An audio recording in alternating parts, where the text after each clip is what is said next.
రాజ్యాంగ నిర్మాత Bharat Ratna doctor BR Ambedkar వర్ధంతిని తిరుపతిలో బీజేపీ నాయకులు ఘనంగా నిర్వహించారు. ప్రపంచ మేధావి డాక్టర్ బిఆర్ అంబేద్కర్ వర్ధంతిని పురస్కరించుకుని తిరుపతి ఆర్టీసీ బస్టాండ్ కూడల్లోని ఆయన విగ్రహానికి బీజేపీ సీనియర్ నాయకులు గుండాల గోపీనాథ్ రెడ్డి ఆధ్వర్యంలో పూలమాలలు వేసి ఘనంగా నివాళులర్పించారు.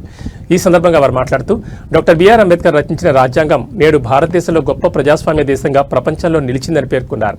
అటువంటి మహనీయుని స్మరించడం ప్రతి భారతీయుడి కర్తవ్యమన్నారు.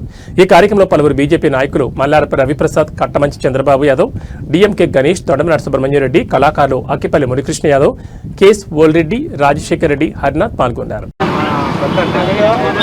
పేద పిడుగు వర్గాల ఆశాజ్యోతి ఈరోజు ప్రపంచ నేత, మనకందరి భారతదేశానికే ప్రపంచానికి మార్గదర్శి. ఈరోజు ఆయన చనిపోయిన రోజు 70వ వార్షికోత్సవం. ఈరోజు ఇంకో 70 సంవత్సరాలైనా ఆ మహానుభావాన్ని మర్చిపోలేము. ఆయన రాసిన రాజ్యాంగాన్ని కానీ, ప్రజలందరికీ ఓటు హక్కు కానీ మేము నిలబడి మాట్లాడి రాజ్యాంగం ప్రతిపన అసెంబ్లీకి వెళ్ళామంటే ఆయన చెప్పిన భిక్ష అని నేను నమ్ముతున్నా. ఆయన మార్గదర్శిగా ప్రజలందరికీ ఉన్నారు. అందరికీ ఈరోజు భారత రాజ్యాంగ నిర్మాత డాక్టర్ బిఆర్ అంబేద్కర్ గారి వర్ధంతి సందర్భంగా భారతీయ జనతా పార్టీ ఆధ్వర్యంలో ఆయన విగ్రహానికి పుష్పాంజలి ఘటించి ఘన నివాళి అర్పించాము.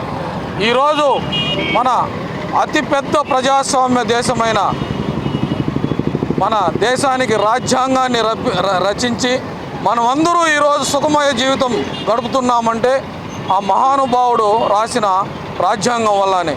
అందువల్ల ఈరోజు ఆయన వర్ధంతి సందర్భంగా ప్రతి ఒక్కరూ అంబేద్కర్ గారికి ఘన నివాళి అర్పిస్తున్నాం.